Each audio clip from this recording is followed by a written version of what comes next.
that you did earlier on this year. I was knocked semi-unconscious. I had concussion for 3 days. I didn't fight back. Good morning. We're delighted to be joined this morning by Katy-Jo Murfin. Katy-Jo was at a protest surrounding one of the drag queen storytime events in a library and was interacting with the protesters who were there in favour and supporting the drag queen storytime movement. And the interaction was very interesting. Katy, before we watch the video, have you anything you'd like to add to kind of set the scene for this? Went there as myself.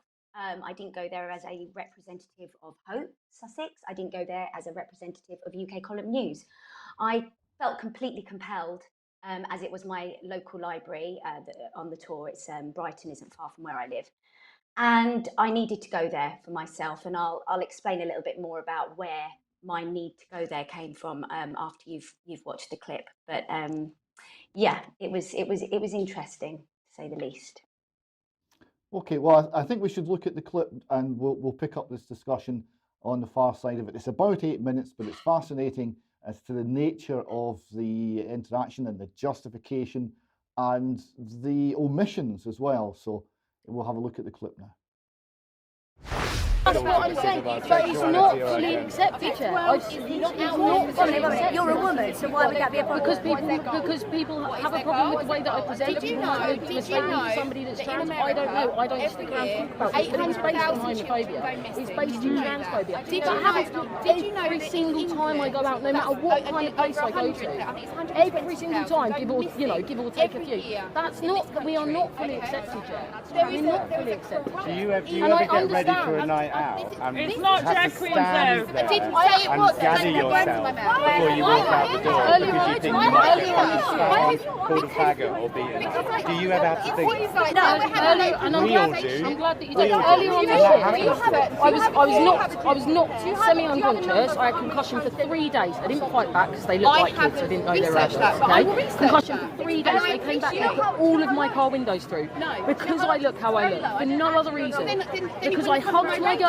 I hugged the most platonic hug I've probably ever given. I hugged my girlfriend in public. I had concussion for 3 days. They put all of my car windows through.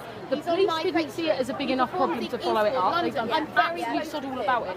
So that we have a long way to go until we have acceptance. I understand that there's going to be bumps in the road. I understand that you have some fears that may have a strain of truth in them. But please don't come and tell us when we literally, not just the fear of being assaulted, but actually physically assaulted. I mean, that's horrendous. That is horrendous. And we also do have a lot. I work, in schools all the time still.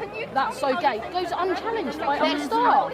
Now imagine somebody found something that your child identified with and said, that's so blonde, we're getting into that thing now where we get offended at everything. No, I'm not offended at everything. And I'm not being funny. No, I'm not offended at everything. That's doing my head in as well. I'm not offended at everything. Because people could say blonde bitch to me and I wouldn't care. It would just go straight up. You're blonde, stupid bitch. I don't care. Sure, but if somebody... But blondes are not an oppressed and obviously group. there's layers. There's layers to, there's microaggressions and there's women are. And if your child used if you heard a child using a loose racial, but would you say that about a loose racial slur? Would you say that about a loose racial slur? I don't think you would you? You would say, I don't think slurs are nice at all. But and we all come along. People do. People do them rather than. Why should that be okay? But you would challenge that, right? Yeah. You would. If somebody called you a blonde bitch who was say misogynistic to you in your workplace, you would challenge it, right? Because it's probably would, but I wouldn't let it bother me. It's unacceptable. No, and we don't let it bother us too. But you would challenge it because it's unacceptable, and you would challenge it because you want. No, exactly. But you would challenge it because you're trying to progress towards a place where you because that's not tolerated anymore, and this should be accepted because this is the right thing to do. Okay. So you would challenge it. there's a significant rise in the amount of children that are questioning their gender. Yeah? It's always, kids have always, no. Okay, let's say there is. There is. And the problem with that is, Absolutely nothing. so let's say there is. Is that children, okay, when they're going through those first years, let's say up until 13, why do we even need to talk about it? Why can't we just, if a boy wants to put a dress on, It's an let argument him put I a dress already on? had with somebody earlier. If, okay, And I tell talked me. about my own experience. I'm confused as to why we need to Because push there's it. all this thing about how we're talking about sexuality, right? You don't realise because you're heterosexual, that we are constantly telling kids that heterosexuality is the norm. Okay? Well, I think it should just be, it doesn't matter. But you don't All they need realise to that know- all they need to society know- is already doing that. What we're saying How is that society doing because that's what kids, we're all brought up in this society that teaches us that man should be with women, have a kid, get a job, Who says that? buy a house. Society does. TV, music, film, religion, everything. school. Religion, schools, education, everywhere. Books. That, I mean, that is how the human race has existed for this amount of time. Right. Okay, so that's Is the it norm, not? is it? No, that's the what's norm. documented in Western culture and Western history. So how else? So you look at ancient cultures like Africa and West How else has So what the is human wrong? race existed? What is wrong? Egypt had sex with a pharaoh.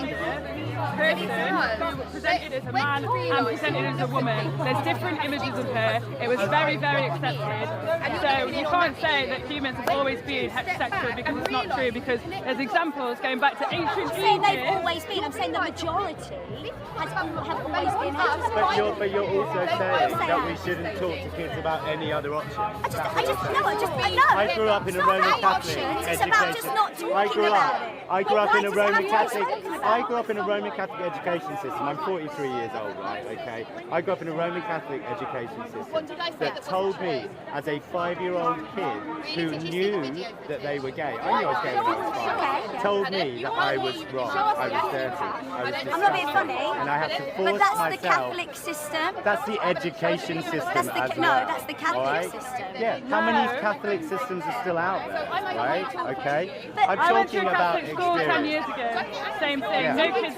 We weren't taught about contraception. We weren't taught about anything. Nothing like that. That's what silence So- was. Lovely. That's what silence How was. old do If you when think I kids was- should be when they're spoken to about contraception? How old? We're not talking about Well, she just contraception. put contraception I'm talking up, talking about sexuality. I went through my entire life being spat on I and don't beaten. think it should be even And lying about who I was, feeling dirty, disgusting, depressed, suicidal, because I was constantly told in every avenue that I went that who I was wrong. Okay? Yeah. So what is wrong with telling a little 5-year-old kid like me that to be different is okay? I'm not saying you can't. But you are, because you're saying that these kind of things can't I'm saying happen. you can't. You're I'm saying let children you're be saying- children. Yeah, but let children Let be children who they be want to be. children. Yes, You're that's saying fine. let children be You don't need heterosexual You children. don't need. You're I'm saying, not. yeah, you are. Inadvertently. How? Think How? about it. Because you're Think ignoring about the it. fact that the only representation that kids are seeing is heterosexual representation. not though, Therefore, is it? that's what they're told is It's not normal. though. But it's Therefore, still anything that is isn't. not Think about that. it. When you dig down deep into your argument, that's Well, what I your know a argument local is. school where I live, and all of the teachers are gay. Yeah. So how is that oppressing gay I'm not rights? talking about them, I'm talking about you. I'm talking about what your views on this kind of thing are. We're talking about the sexualisation and the push of What transgender is on children. sexualization about a drag queen reading a book? What's sexual? What is sexual? Drag queens are known for that. That is their job.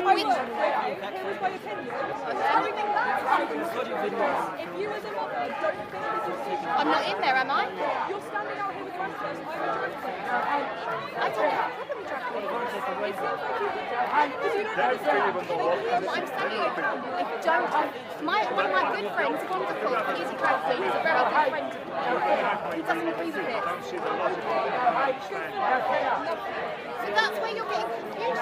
You're thinking that it's about drag queens. It's nothing to do with drag queens. It's got nothing to do with oppressing children. It's got nothing to do with children not being able to be there. I'll tell you what it's about. It's about putting children in boxes so that they go, oh yes, yes, straight away. I'm this, I'm that. We've all been put in boxes. Come on. Growing up. You're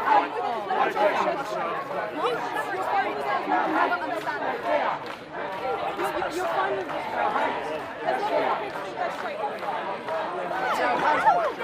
She's getting grossed out by seeing a man or a woman. She hates it. That's her choice. But it's not. Katie, I suppose we should start with your reaction to being in amongst all of this debate, and what was it like? Yeah. Well, as you can see, it was really hard to get a word in edgeways. We had about, you can see you're just surrounded. As soon as you start to talk to one person who's there from the LGBTQ community, they all swarm round and are basically arguing all at the same time. So it's quite hard to kind of keep on the right track and keep focused on what the reason is as to why the people protesting are actually there. So I think they're quite confused as to why we're there and why we're protesting against the Drag Queen Story Hour. I do believe they think that every single one of us is a right-wing fascist, bigot, racist. You know, we're lumped in again with that category of people, and it's really hard to, I think, get the reason why we're there across. Because they don't understand, they don't realise they're being used for a really horrendous agenda. Yeah, I mean, this was the thing that I found most striking, is that you had these people, and I'm sure they meant what they were saying, and a lot of it was very personal testimony, right? So they're talking about bullying, they're talking about assaults, they're talking about being very deeply unhappy as a child, right? So you got all of this, and I thought that came across as genuine. I thought that came across as real. But the agenda that they're pushing forward, this is what we've been studying about where it's come from, and it's queer theory, it's critical theory, it's cultural Marxism, and you had all of the bullet points. You had the control of language. You can't say certain things. Right? There was this, how would you react if you were called a blonde bitch? I thought that was quite aggressive, actually, as an argumentation. Right? They didn't need to pick exactly those words, but that was obviously to try and. Well, I actually brought that up myself, and the reason was because I think we're at that stage now where the next generation, they can't cope with anything. They literally, you can't have a joke or a laugh anymore about anything. Everybody gets offended about every single little thing. And if we keep carrying on down this road, we're going to turn into robots that are afraid. We've seen it in how comedians are. They can't actually tell a joke anymore. So they're trying to, they were trying to say, it was just getting off track, ridiculously off track. That wasn't the reason why we were there. So and this is the point I found so fascinating, that you were there about a particular event, protesting for and against a particular event, but everything that was coming from those protesters was to do with the cultural Marxist talking points. So we had the language, we had name calling, and we then had talking about society norms. Right? I'm just going to disagree with that little bit, David, because I agree that ultimately what they've got is this cultural Marxist agenda. But the base for their talking point is themselves. Each one of them started with themselves. They didn't start with the children. And to me, this is the critical thing. They are now living in a, I'll call it their society. They're living in a system where they are the center of the universe as individuals. It's not about other people. It's not about the children. And then on top of that is laid the cultural Marxism. Or driving it. I agree with that completely, Brian. And I think that's the next gen. That's how these our children now are being brought up. so self-centered, all about I, how I feel. And I'm not saying that they haven't had horrific experiences, and I'm not saying that I agree with any of it. I am not homophobic or transphobic whatsoever. If let's say, for instance, the ADHD was in there and he was an actual trans woman, so he had transitioned and was a woman, and he was reading the children a story as a woman, he's made that transition. He's a woman. He's just going in there as a person, but he's in there as a drag queen. And as you can see from the photos, his catsuit is very, very tight fitting, and it doesn't look like he's got anything on underneath it. I don't think that's okay. Well, you see, so the points that they were making quickly went to things like, we have a problem that heterosexuality is viewed as the norm. We have a problem. There was a problem with Western culture, right? So there was an overt attack on Western culture, and whenever you raised concerns over the children, right? So you kept raising the children as the issue, and you said, well, look, there's been a huge rise in the number of children who are becoming confused and questioning over their identity. The response was, and so what?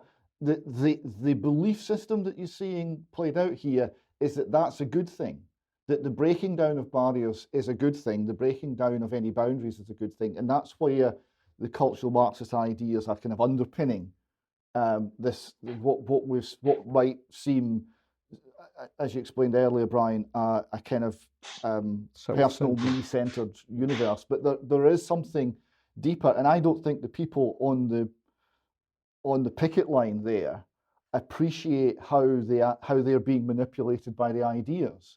I don't think they understand where those ideas have come from. They don't. I mean, I mentioned the Tavistock closure. I mentioned the drag queen outside the theatre in London reading to the families, saying that children should open their minds, open their hearts, and open their legs. I spoke about, lots of different things that have been in the news. Drag queens, many drag queens. I'm not saying they all are, but many drag queens have been in the news for paedophilia. That is a fact. And every single one of them denied it and said that we were lying. And we had no proof, no evidence. So it was really hard to get our point across as to why we were there. And I think when you've been going down rabbit holes, whatever you want to call them, conspiracy theories, which are now actually coming out as truths, for 25 years, and you have been down some of the most horrific places, we're talking about paedophilia, child sex trafficking, satanic ritual abuse. This is going on, and it's horrendous.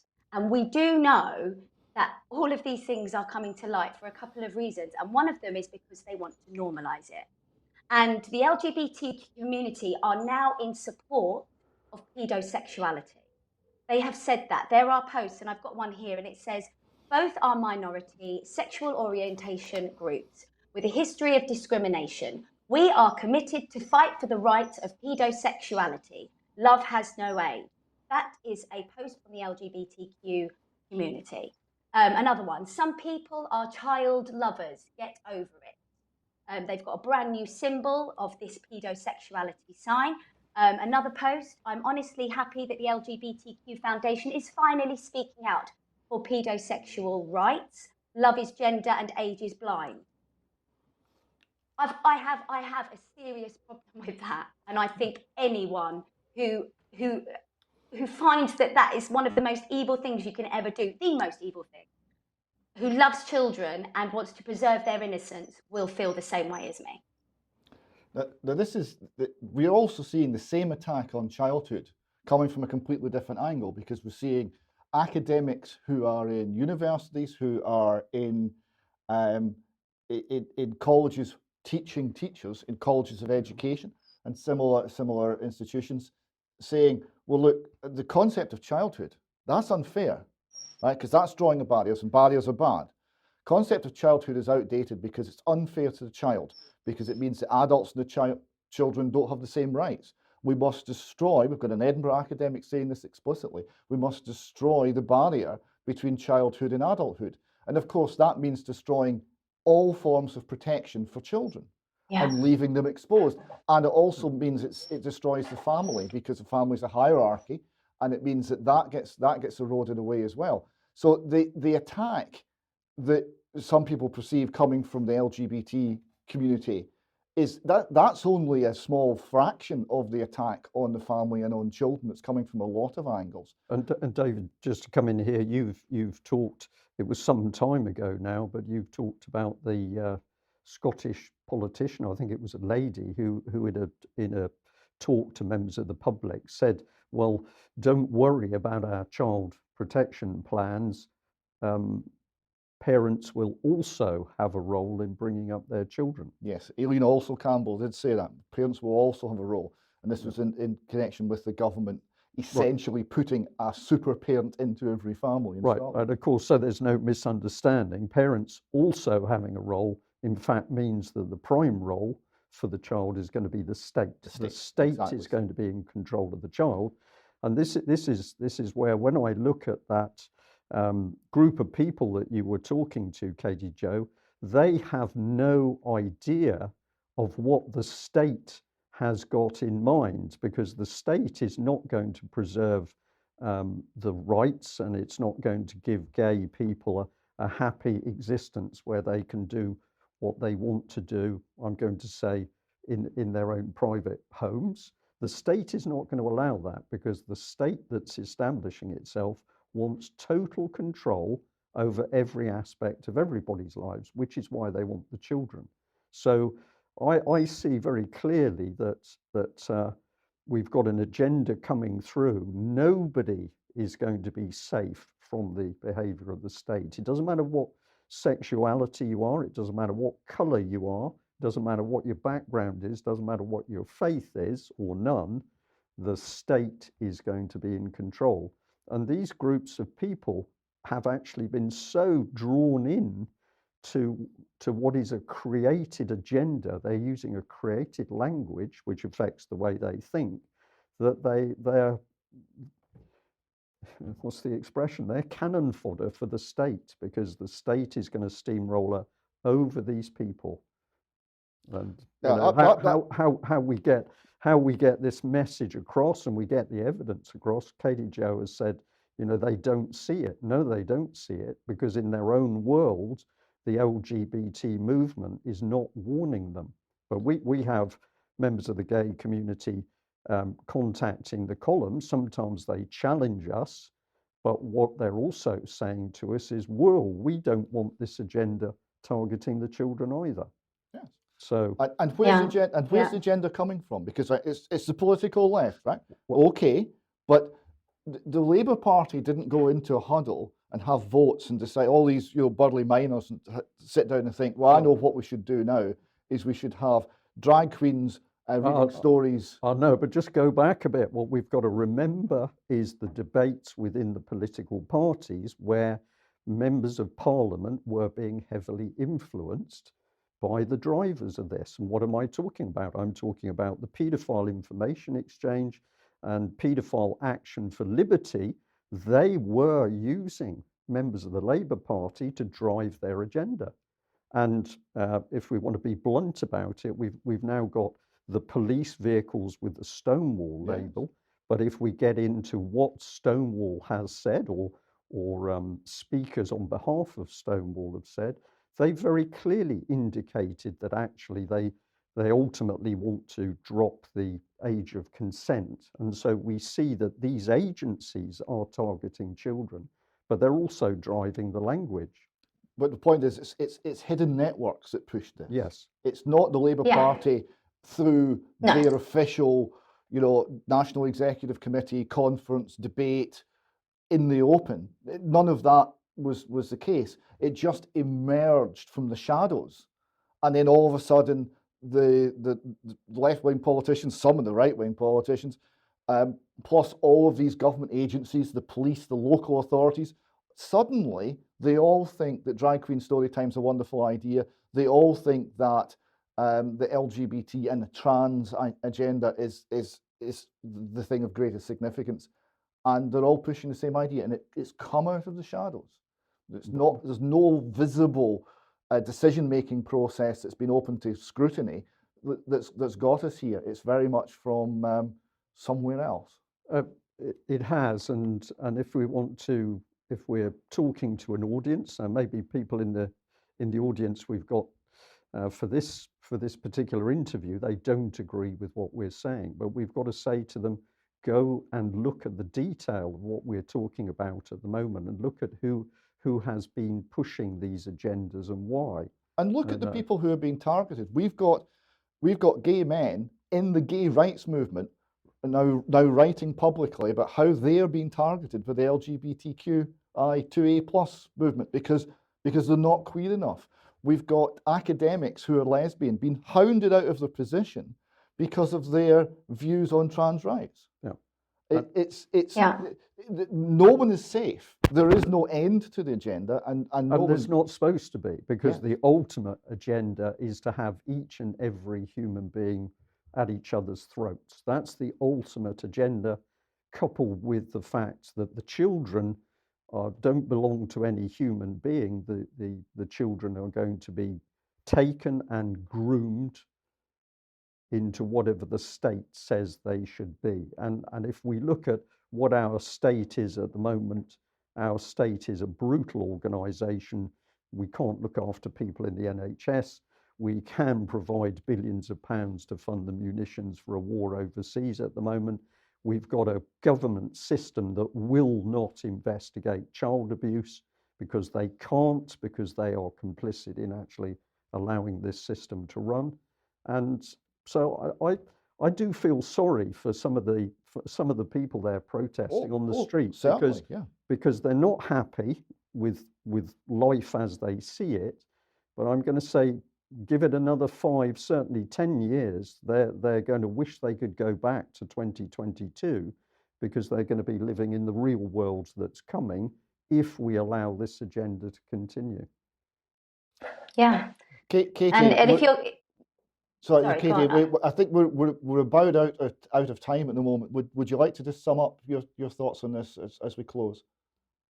Well, I suppose if you think that, if you think that there's just a drag queen touring, telling kids stories is nothing to worry about, then you just have to see where that's progressed in America and where we're at now in America, and actually see what's happening and where children are being taken now.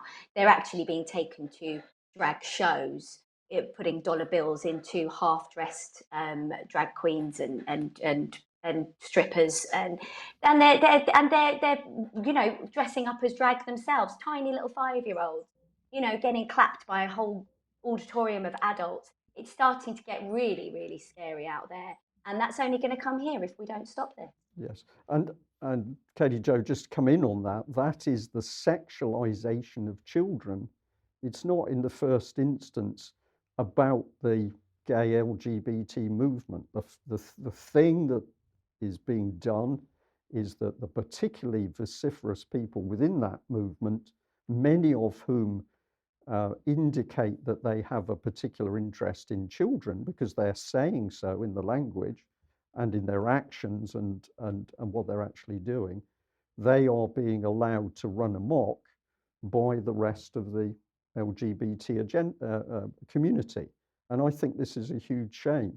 And I'm also think it's a rather wonderful thing that we're having what's quite a delicate discussion today, but we're doing it with some confidence because we've got an increasing number of the gay community contacting us to say, we are gay, but we do not agree with what is happening. But of course, the media, the wider media, is not giving any of these people a voice.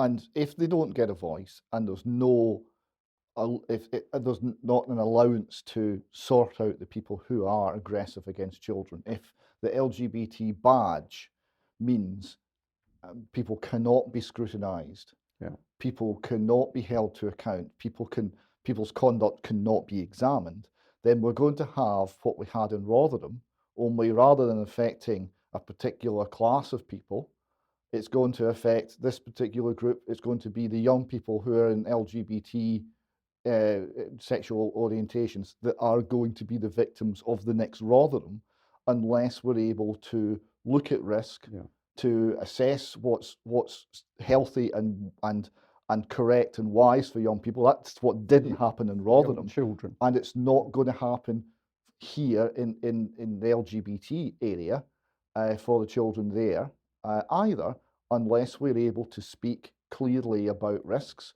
and about what is in the best interests of children and what's necessary in order to protect them from harm. Yeah.